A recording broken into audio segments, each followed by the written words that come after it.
A desigualdade reacende o debate sobre a taxação de grandes fortunas. Essa que poderia ser uma saída para a desigualdade social que o país enfrenta é rejeitada pelo governo de Bolsonaro. Voto impresso e desfile de tanques. Hoje, o quadro de entrevista irá falar sobre a escalada de ataques de Bolsonaro à democracia. Fica com a gente. Eu sou Emília Bisotto e o Central do Brasil está começando agora. Central do Brasil.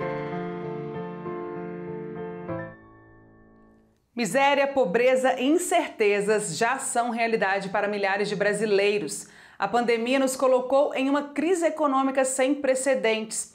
Empresas fecharam e mais desemprego foi gerado. O aumento crescente da desigualdade social reacendeu a pauta sobre mudanças na regra de imposto para grandes fortunas. Enquanto uns enxergam uma possibilidade de diminuir a lacuna da desigualdade com a taxação de grandes fortunas, Bolsonaro defende o oposto. Carolina Batailler fala sobre o assunto. Confira. Nacional. O Brasil ocupa a 7ª posição na lista de países com o maior número de bilionários. Enquanto uma parcela mínima da sociedade acumula riqueza e aumenta seu patrimônio, o número de pessoas em situação de miséria também aumenta, colocando o Brasil entre os 10 países mais desiguais do planeta, de acordo com dados do Programa das Nações Unidas para o Desenvolvimento. Embora esse cenário de desigualdade tenha se acentuado durante a pandemia, as propostas de taxação de grandes fortunas são debatidas já faz tempo. A deputada Luciana Genro, autora de uma dessas propostas, criada em 2008, comenta a urgência dessas medidas. Existe uma maioria dentro da Câmara que considera que a taxação de grandes fortunas vai prejudicar os interesses dos seus representados, né? Porque estão lá representando os interesses dos grandes milionários. Embora eles sejam poucos, eles são muito poderosos. No Brasil, existem 59 mil pessoas com patrimônio superior a 10 milhões de reais. Apesar desse número parecer alto, isso significa apenas 0,28% da população. A campanha Tributar os Super Ricos propõe, entre outras medidas, o imposto proporcional sobre grandes fortunas para essa parcela da população e prevê a arrecadação anual de 40 bilhões de reais com essa medida, como explica Maria Regina Duarte, integrante da coordenação da campanha.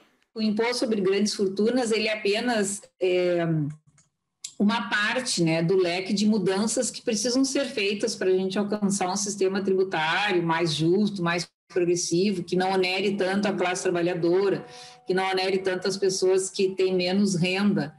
Mas esse imposto, ele precisa ser estabelecido, como eu dizia antes, para passar a mensagem importante, que é de que a desigualdade tem que ser diminuída. Atualmente, existem 37 projetos que tratam de impostos sobre grandes fortunas parados no Congresso, aguardando votação. Em mais uma demonstração de que o governo defende interesses particulares e acelera o passar da boiada, o projeto de lei 2633, conhecido como PL da Grilagem, foi aprovado na Câmara dos Deputados. A aprovação aconteceu na terça-feira, dia 3 de agosto, por 296 votos a 136.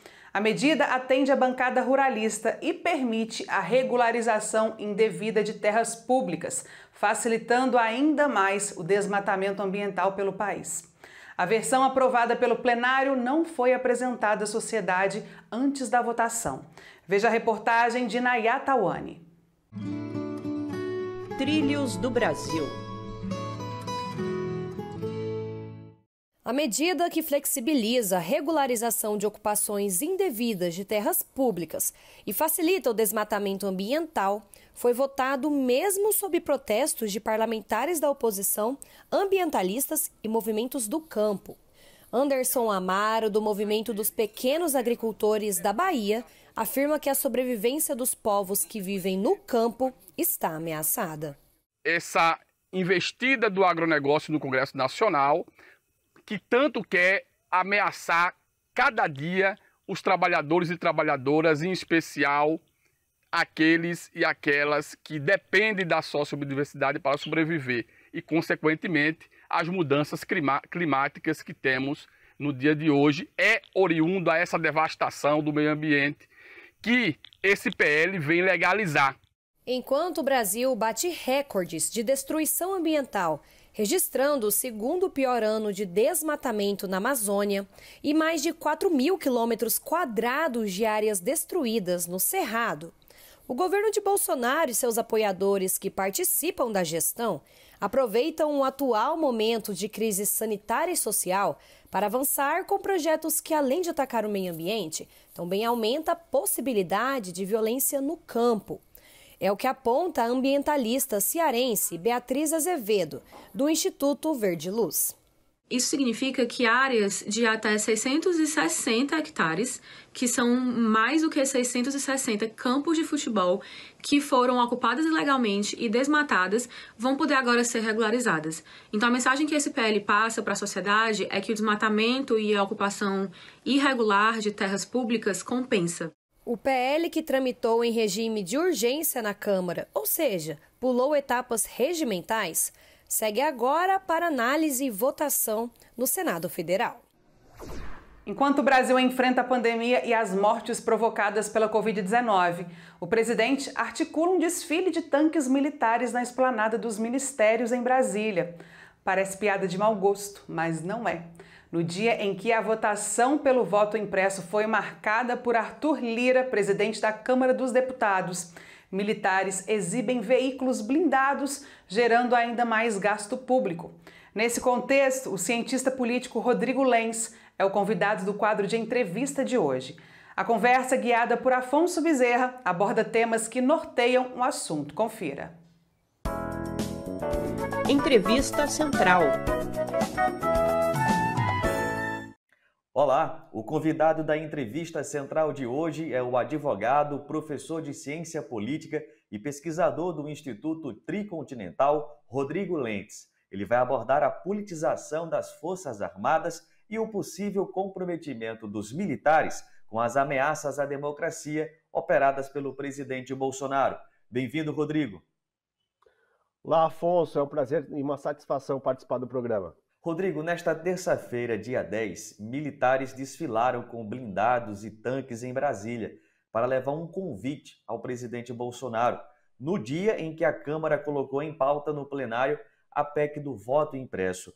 Como pode ser lido esse gesto dos militares? Na verdade, a coerção como moeda política dos militares no jogo político, ela é, vamos chamar assim, é o hit histórico desse fenômeno brasileiro.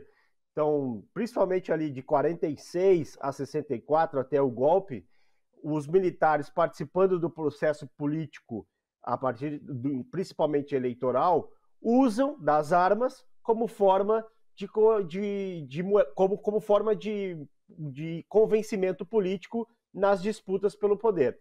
Então, é uma reedição, né, requentada dessa prática histórica dos militares na política. E, além disso, um segundo sinal é para demonstrar como há uma simbiose dos comandantes das Forças Armadas com o atual governo, que, na verdade, fazem parte e que dão sustentação ao atual governo. Por falar em voto impresso, muitos analistas apontam que esse tema é mais uma ação de Bolsonaro numa escalada autoritária, com ataques às instituições como o STF. Qual o nível de participação dos militares, Rodrigo, nesta onda de ataques à democracia? É uma tese corrente no meio militar e conspiratória contra a democracia no geral. Então, os militares, na verdade, historicamente, não tiveram voto, né? Tanto é que impuseram uma ditadura durante muito tempo, que tinha eleição, mas não tinha eleição direta, né, para presidente, e quando não havia maioria eleitoral a favor dos militares, se recorria à eleição indireta, seja para governador ou seja para o parlamento. Então os militares, eles não se dão bem com o voto, e aí, para se manter no poder, buscam artimanhas para garantir uma maioria eleitoral, nem que seja uma maioria eleitoral desfavorável do ponto de vista da maioria, ou seja, não é o voto direto que vai garantir a permanência dos militares no poder. Rodrigo, com mais de 6 mil cargos no governo, segundo o documento da CGU, os militares são peças fundamentais da política de Bolsonaro e muitos estão sendo investigados. Quais os possíveis desdobramentos para a reputação das Forças Armadas diante das denúncias apuradas pela CPI da Covid? Esse é o copo meio cheio da volta dos militares para a proa da política, que é desfazer o mito de moralidade e de superioridade ética dos militares em relação aos civis. Os militares são uma instituição de Estado, são servidores públicos e, como todas as instituições de Estado que contêm servidores públicos, na relação com a empresa privada e os interesses privados, acabam por se corromper. Então, havia um mito de que o militar era incorruptível. E hoje nós estamos demonstrando que quando os militares se expõem à fiscalização da cidadania, eles também demonstram as mesmas fragilidades dos órgãos públicos do Estado brasileiro na sua relação com a propriedade privada.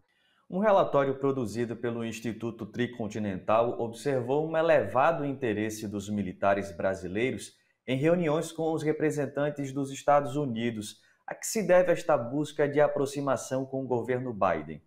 É uma tentativa, na minha opinião, de buscar um apoio político, né, da principal potência do nosso continente e para a qual os militares brasileiros, principalmente os comandantes, né, mas vamos dizer aqui a própria instituição, entende que deve haver uma obediência quase que naturalizada por uma concepção ideológica e por uma concepção, inclusive, de geopolítica aos Estados Unidos.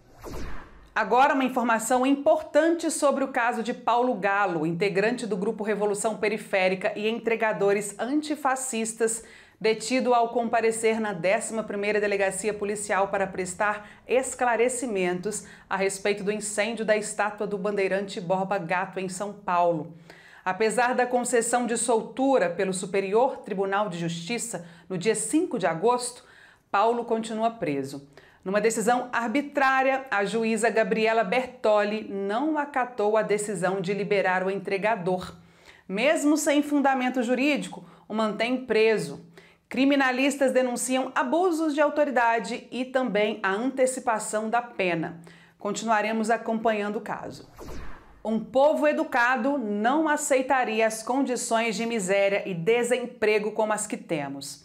Essa famosa frase é do sociólogo e político Florestan Fernandes. Ele que nasceu em 1920 aqui em São Paulo, fez história ao se dedicar a pesquisas sociais e à política durante décadas. Hoje, dia 10 de agosto, lembramos de seu aniversário de morte. Ele que morreu após realizar um transplante de fígado nos deixou aprendizados em forma de obra literária. Parada Cultural. Florestan Fernandes foi sociólogo, professor universitário, colunista e deputado brasileiro filiado ao Partido dos Trabalhadores.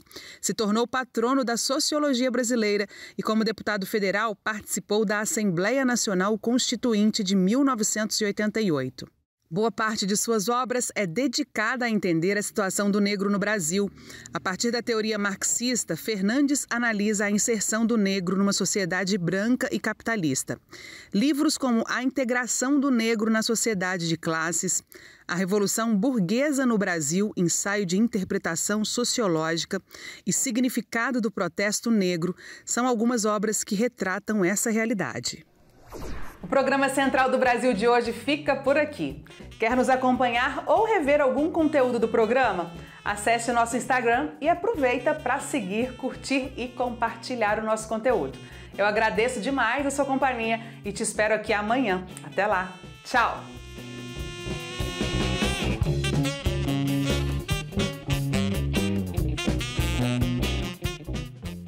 Central do Brasil, a rede de comunicação dos movimentos populares.